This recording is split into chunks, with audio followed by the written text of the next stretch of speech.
je m'appelle Claire Petit, je suis associée à l'agence Oslo Architecte et chef de projet sur cette opération. Bonjour, je m'appelle Magali Folgven, je suis architecte urbaniste, présidente de l'agence DA de Villers et Associés. Et sur cette opération, on est architecte, urbaniste en chef de l'opération et également architecte des lots de logement. Alors c'est vrai que cette opération, c'est notre première collaboration avec GA et c'est vrai qu'on a eu beaucoup de chance parce que c'est une opération emblématique qui porte finalement beaucoup d'ambition sur le plan environnemental, urbain et paysager. Et donc on a été vraiment ravis de cette rencontre qui depuis a initié d'autres projets de collaboration. Ce qui est très intéressant, c'est qu'on travaille avec plusieurs agences d'architecture sur ce site-là, ce qui permet de vraiment avoir une diversité en termes de réponses programmatiques sur ce site. Oui, alors les grands principes architecturaux, ils sont d'abord urbains parce qu'il s'agit sur ce quartier d'imaginer une nouvelle pièce urbaine à l'emplacement d'une ancienne caserne militaire que certains d'entre vous ont connue puisqu'ils ont peut-être fait leur service, mais qui était aussi, avant ça, une des plus grandes abbayes bénédictines d'Europe, qui était gouvernée par une communauté d'abbesses et qui en plus était un refuge en cas de crue de la Loire. De cette abbaye, finalement, il ne reste pas grand-chose, mis à part le pavillon de Condé, qui est un des bâtiments emblématiques de l'abbaye puisque c'était le logement de l'abbesse. On a choisi de structurer ce quartier autour de ce pavillon puisque face à lui, on crée un nouveau haut lieu du quartier avec une place qui sera animée, notamment grâce à l'arrivée d'un nouvel équipement culturel, et puis aussi de commerces animés au rez-de-chaussée au pied du bâtiment que tu conçois, Claire. Ce qui est intéressant, c'est que dans le plan urbain de Villers et Associés, on retrouve une particularité architecturale du site, c'est-à-dire le particulier tourangeau avec des toitures de pans. Et on a vraiment souhaité, dans la volumétrie des bâtiments qu'on a conçus, retrouver cette skyline sur nos projets avec une image de petite maison en fait, posée sur un socle dont la matérialité a été également travaillée et réfléchie entre les agences d'architecture. Oui, tout à fait, puisque finalement, l'enjeu, c'est que ces bâtiments s'ancrent dans la ville, le long de cette rue du Plat d'Étain. Et donc, on a cherché à jouer avec les matérialités de la ville de Tours, qui est très claire, avec ce tuffeau, cette clarté des enduits blancs. Et donc, on a cherché à faire des bâtiments qui se répondent. Et donc, on a effectivement, notamment sur le bâtiment que vous concevez, de la pierre, du tuffeau, qui s'adresse directement sur cette place et lui donne de la noblesse. Et puis, sur les autres bâtiments, des choses qui répondent, ce que nous, les architectes, on appelle de la pierre coulée, qui est en fait ce béton matricé auquel on va pouvoir donner la teinte qu'on souhaite avoir, et puis aussi de la briquette. Donc finalement, on a des bâtiments qui vont tous être un peu pareils, avec un air de famille partagé, mais finalement tout à fait singulier et unique.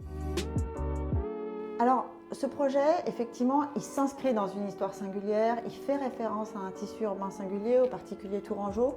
Et donc les façades en bois que vous voyez sur les images qui vous sont présentées et qui montrent une variété de bois puisqu'on a du bois blanchi, du bois naturel, du bois plus sombre, ce qui va permettre comme ça de ne pas avoir un effet barre mais au contraire quelque chose de très travaillé, ce n'est pas qu'un décor. Le bois est véritablement au cœur des procédés constructifs puisqu'on a une structure bois, des planchers bois et même des isolants biosourcés avec de la laine de bois et de la fibre de bois. Donc pour moi, on est véritablement sur une opération tout à fait innovante avec une exigence environnementale extrêmement élevée. C'est vrai que c'est très rare pour nous en tant qu'architectes d'avoir un terrain de jeu de ce type-là où on peut vraiment expérimenter et pousser un process hors site et composer en fait avec ce process-là.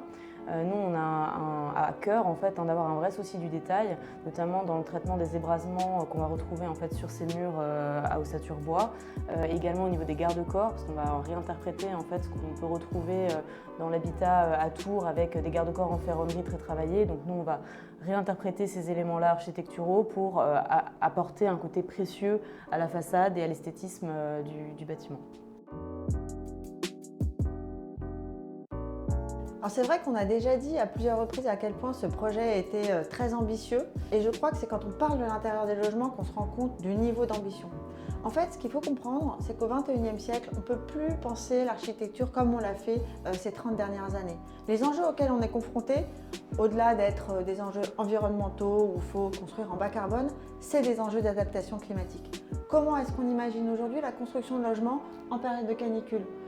Eh bien, le projet qu'on a conçu ensemble avec l'agence Oslo, c'est un projet de logements qui sont 100% bi-orientés ou 100% traversants, ce qui veut dire que chaque logement bénéficie de 2 orientations. Ça veut dire qu'en période de canicule, on peut ouvrir les fenêtres et avoir un courant d'air qui va naturellement rafraîchir le logement. On a des logements qui sont relativement fins, ce qui fait qu'on a excellente qualité bioclimatique, avec en plus ce qu'on appelle dans notre jargon un clair de vitrage important, ce qui fait qu'on aura une très belle lumière tout au long de l'année. Donc on a une isolation en hiver incroyable grâce au procédé de construction en mur à ossature bois avec beaucoup d'isolants, et en été un rafraîchissement naturel de très grande qualité. Donc les enjeux sur ce projet sont vraiment forts, hein, tant bioclimatiques que pour nous, parce qu'on veut vraiment proposer une manière d'habiter dans ces logements qui soit réfléchie et qui propose une vraie qualité de vie.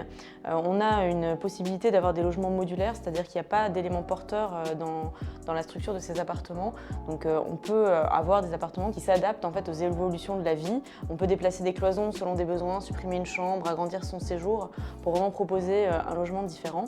Et on a également un panel assez important de typologies différentes de logements, des simplex, donc des appartements sur un seul niveau, ou également des appartements en duplex sur ces lots-là, qui permettent d'avoir une autre manière d'habiter avec un espace de vie au niveau bas de l'appartement et les chambres au niveau haut. Ça se retrouve également sur le sujet des prolongements extérieurs, parce que chaque bâtiment a ses particularités. On a des logements qui ont des loggias, donc des espaces extérieurs qui sont plutôt protégés de l'espace public, également des balcons pour les niveaux hauts ou des terrasses qui sont généreuses selon les lots, que ce soit sur vos bâtiments ou sur les nôtres.